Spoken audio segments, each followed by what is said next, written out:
Halo, Assalamualaikum.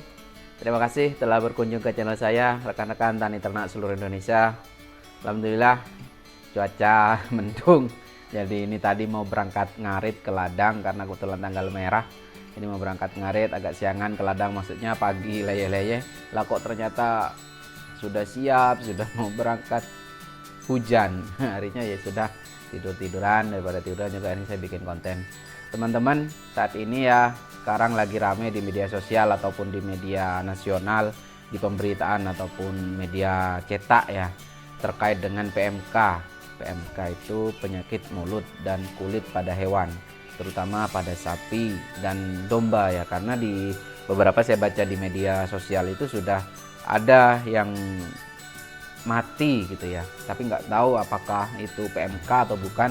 Tapi saya lihat di postingan itu tetangganya satu kandang mati semua, 5 ekor mati. Terus tangganya sebelahnya itu juga dia posting gitu, walaupun nggak ada gambar videonya, nggak ada gambar maupun video. Dia katakan bahwa ternak tetangganya itu pada mati mendadak gitu, walaupun sebetulnya kematian dalam dunia peternakan ini bukan suatu hal yang biasa, bukan suatu hal yang aneh ya, karena namanya kita pelihara makhluk hidup, pelihara binatang ternak ya, pasti akan ada kematian. Cuman kan kematian itu perlu kita telusuri sebab dan akibatnya. Setidaknya saya baca di beberapa postingan media sosial itu ada 3 golongan yang menyikapi terkait dengan adanya PMK, penyakit mulut dan penyakit kuku dan mulut. Golongan yang pertama adalah mereka yang meyakini bahwa ini adalah sebuah konspirasi. Ya layaknya corona ya. Layaknya corona itu kan ada mereka yang percaya, ada yang tidak. Di PMK ini pun sama, saya baca di postingan itu. Ada yang menganggap ini sebuah konspirasi, golongan pertama. Sehingga mereka tidak melakukan apapun gitu. Artinya malah yang ada menghujat dengan menuduh bahwa ini adalah skenario untuk mengurangi penggunaan, membatasi jumlah ternak lokal yang dikonsumsi dengan alasan ternak lokal terjangkit PMK tidak baik untuk dikonsumsi ya. Itu asumsi mereka yang masuk dalam golongan pertama, menganggap bahwa ini sebuah konspirasi yang akan kebetulan menghadapi Idul Kurban juga. Jadi ini sebuah konspirasi untuk menghambat proses jual beli transaksi ataupun sembelihan dari binatang ternak lokal gitu ya. Golongan pertama, mereka menganggap ini sebuah konspirasi, tidak percaya. Jadi jangan, kalau menghadapi dengan golongan pertama, Anda jangan bercerita tentang PMK, percuma. Mereka tidak akan merespon positif, justru ada diceramai. Golongan kedua, mereka yang berada pada posisi netral. Jadi ya ada dan tiadanya sama saja. Cuman mereka tidak ada menghujat atau berkomentar positif, negatif gitu ya. Mereka cuman ya biasa-biasa saja menganggap PMK ini sebagaimana penyakit kebanyakan. Misal kalau di kambing kembung gitu ya, ya penyakit-penyakit biasa. Tidak mereka tidak terkejut. Tetapi mereka biasanya ada upaya misalnya menjaga kebersihan kandang, ada upaya preventif. Upaya preventif, cuman mereka tidak ekstrim, hanya biasa saja gitu.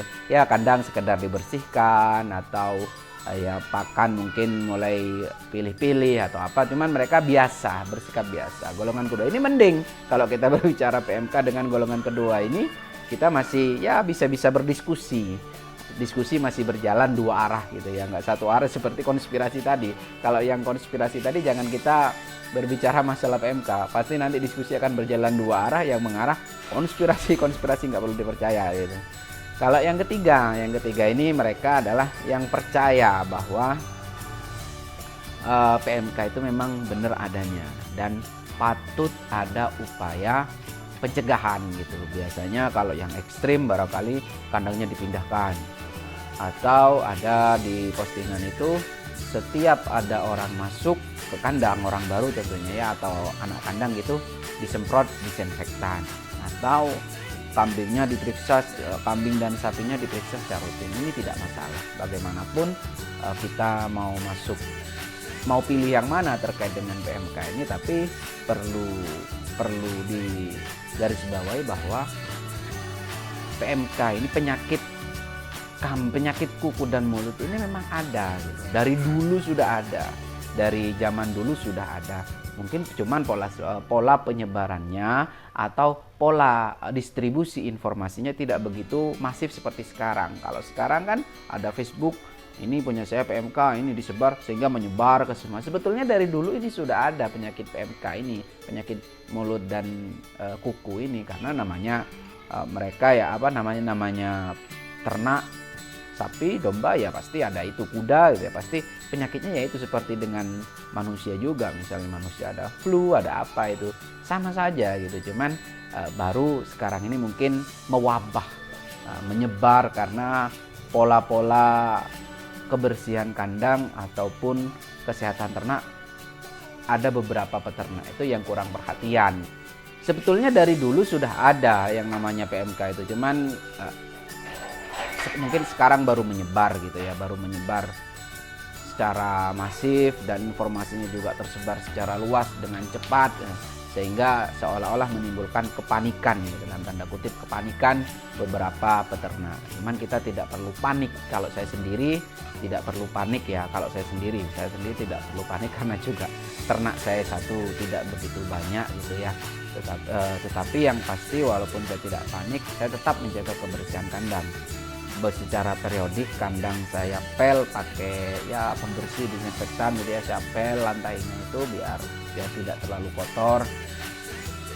Kotoran yang di bawah kandang juga saya bersihkan. Kenapa? Karena saya tidak tahu dari mana nanti datangnya penyakit kuku dan mulut itu, apakah menyerang ternak saya atau tidak.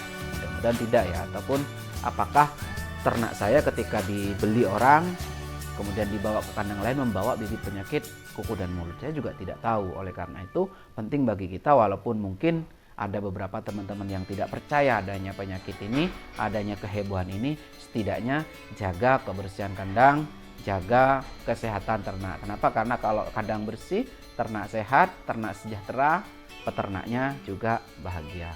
Itu dari saya untuk hari ini ya teman-teman yang kebetulan nggak ngarit ini. Ya mudah-mudahan segera reda hujannya, karena walaupun ada pakan kering, kalau nanti tidak ada hijauannya kan juga kurang gitu ya. Biasanya saya pagi itu saya kasih pakan kering pakai konsentrat serat sama ampas tahu sama katul, itu saya campur, saya kasihkan makan, itu sudah cukup sebetulnya. Tapi kalau saya misalnya sibuk kantor, pulang malam gitu ya, atau pulang sore gitu nggak sempat ngarit, sore saya juga kasih pakan itu full pakan kering kayak seharian. Cuman itu jarang saya lakukan, paling mungkin 3 hari gitu paling lama, karena saya kadang tugas kantor lembur dari pagi sampai sore gitu, paling 3 hari dia dombanya itu makan full hijauan, makan full pakan kering pakai yang saya tadi sebutkan. Tapi besoknya biasanya saya sore itu full hijauan, kebetulan ada lahan hijauan yang luas. Itu ya teman-teman, terima kasih telah berkunjung ke channel saya. Jika bermanfaat, mudah-mudahan teman-teman bisa mengambil pelajaran dari kasus PMK yang hari ini heboh ya. Hari ini maksud saya hari ini ya tahun 2002, di pertengahan 2002 ini sedang heboh. Mudah-mudahan ternak dan peternaknya sama-sama sehat. Ternak sehat, ternak sejahtera, peternak bahagia. Ihdinas siratal mustaqim. Assalamualaikum warahmatullahi wabarakatuh.